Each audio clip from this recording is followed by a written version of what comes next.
අද මම අරන් වෙලා තියෙන්නේ හැමෝම හොයපු CapCut Pro එකේ latest version එක ඔයාගේ phone එකට free download කරගන්නේ කොහමද කියලා. ඉතින් අනිවාර්යෙන් මතක් කරනවා වීඩියෝ එක ඉවර වෙනකම් බලන්න කියලා. මොකද ඒකට හේතුව මේ එක step එකක් හරි මගහැරුණොත් ඔයාලට CapCut Pro එක හරියට activate වෙන්නේ නැති නිසා.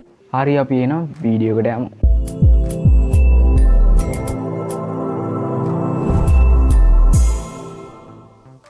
වීඩියෝ එකට යන්න ඉස්සෙල්ලා මතක් කරනවා genuine tech to WhatsApp channel එකත් follow කරලා තියාගන්න කියලා. කොහොම වුණත් මුලින්ම ඔයාලා දැනට තියෙන CapCut එක uninstall කරගන්න ඕනේ. හරි ඔයා uninstall කරගත්තට පස්සේ පහළ comment section එකේ තියෙන pin කරපු comment එකේ පළවෙනි link එක click කරලා මම දාලා තියෙන CapCut app එකයි VPN app එකයි download කරගන්න.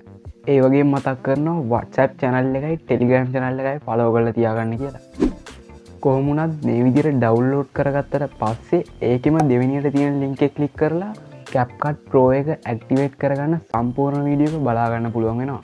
මේ වීඩියෝ එකේදී මට පෙන්වන්න බැරි හේතුව YouTube එකේ තියෙන පොලිසි නිසා. ඉතින් මේ විදිහට CapCut එක ඉන්ස්ටෝල් කරගෙන CapCut Pro account එක VPN හරහා ඇක්ටිවේට් කරගත්තට පස්සේ ඔයාලට මේ CapCut එකේ AI features සහ Pro features ඔක්කොම enable වෙනවා. ඒ වගේම ඔයාලට CapCut template, Pro effects stickers සහ වෝටර්මාර්ක් නැතුව එඩිට් කිරීමේ හැකියාවක්ද තියෙනවා. මේකෙදි වඩා no internet connection කියන error එක හදිසියවත් ආවොත් පහළ තියෙන වීඩියෝ එක මගින් විසඳ ගන්න පුළුවන්. හරි ඉතින් ඔයා මේ විදිහට CapCut Pro එක ඇක්ටිවේට් කරගත්තා නම් පල්ලෙහාන් කමෙන්ට් එකක් දාන්නත් ඒ වගේම ලයික් එකක් දාන්නත් අමතක කරන්න එපා. මේ වගේ සුපිරිම සුපිරි වීඩියෝ ඔයාලා ළඟටම notification ගෙන්න ගන්න පල්ලෙහා තියෙන subscribe button එක click කරලා ඊට හැපෙත් තියෙන bell icon එකටත් all දාලා තියාගන්නත් අමතක කරන්න එපා.